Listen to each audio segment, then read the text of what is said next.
talk today about the criminal justice reform legislation that's before the Senate. This is legislation that deals with two huge issues in our criminal justice system. One is important sentencing reforms. A lot of this is level the playing field. For instance, between crack cocaine and powder cocaine, what kind of sentencing ought to be used. It's something that has been talked about for many years. There's, in our view, many of us, an injustice with the levels of sentencing. That's important. Second, this legislation deals with an issue that many states are finally figuring out, which is that we need to do something to keep people who are leaving our jails and prisons from coming right back into the criminal justice system again. These numbers are just amazing. 95% of those who are incarcerated will be released someday. We all know that. 95% of them. When people are released from prison or jail, over a 3-year period, about 2/3 of them are rearrested. Some call it the revolving door. There's a fancier word for it. It's called recidivism. And it's a huge issue, because think about that. If 2/3 of the people are back in the prison system or the criminal justice system, that means they've committed another crime. That means our communities are less safe. It also means that the taxpayer ends up picking up the tab, both the cost of prosecution again, but also the cost of incarceration, which can go from $25,000 a year to $40,000 a year, depending on what system these prisoners are in. Huge costs.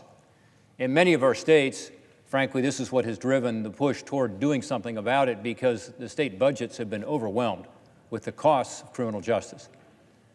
So we've committed ourselves here in Congress to deal with that, to try to reduce the crimes, bring families back together, help people be able to live out their purpose in life. And God's purpose in life for all of us may be a little different, but it's certainly not to be someone in the revolving door in the criminal justice system. So one thing that we have focused on is, how do you give people the tools to be able to be more successful when they have left prison and re-entered society? I've worked on this for the past 15 years, and one thing that we came up with was legislation called the Second Chance Act. Second Chance Act was put into law about 11 years ago. It is an idea, actually, that George W. Bush talked about in his speech to Congress, joint session of Congress, about 14, 15 years ago. And what he said was, let's give people a second chance. We believe in redemption in this country. Many of us believe in it as it's from its biblical roots. But it is something that George W. Bush believed in. And then he also said, and it makes no sense, because people are costing the communities more crime, costing taxpayers more through prosecution and incarceration. So let's do something about it. Not hold people back because of their mistakes in the past, but instead give them the tools to be able to lead a better life, a more productive life. The Second Chance Act has worked well over the years. It's provided this on-ramp to help ex-offenders re-enter society appropriately. However, it needs to be reauthorized. Now, the criminal justice reform legislation we have before us deals with this issue of rehabilitation, deals with this issue of giving people the tools to be able to succeed by job training, by mental health treatment, by drug treatment, and that's important. But once they get out of the system, that's where the Second Chance Act is so important.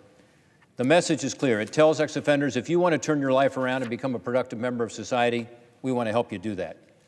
And rather than incarcerating these repeat offenders, sometimes generation after generation, let's put our tax dollars to use in a more effective way to break this vicious cycle and turn these lives around.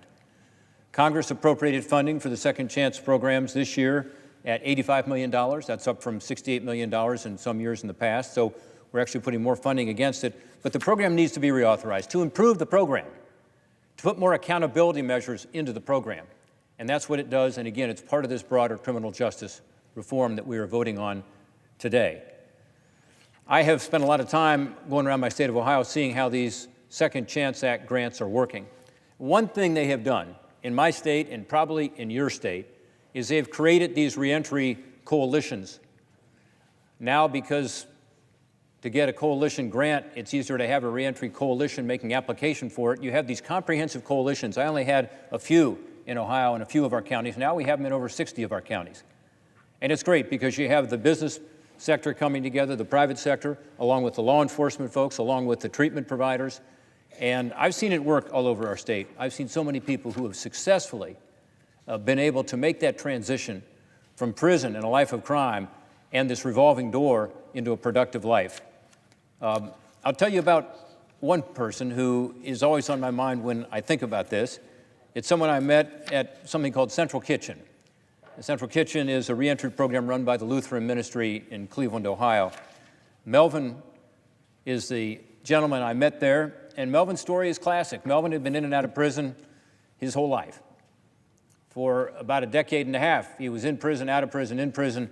He grew up in a rough neighborhood, as he said. He got involved with drugs and alcohol. He couldn't get out of the cycle, couldn't get out of the revolving door. One day he said he heard about this program and said, I'll check it out. It's a faith-based program. They tend to be particularly effective in my view, but it's one that's supported by legislation like the Second Chance Act. And sure enough, it's worked. Melvin learned how to cook.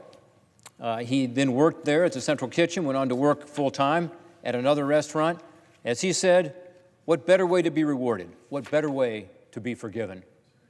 He started his own catering business now. He's no longer defined by his past. He's defined by his willingness to take advantage of the Second Chance Act. His eyes are now on the future. By the way, one thing he told me that I'll never forget is, I finally got a place to live again. I got my apartment back. And he said, most importantly to me, I've got my child back. After 15 years of being in and out of prison, paying some child support, sometimes not, he now has his little girl living with him. And he's a role model for her.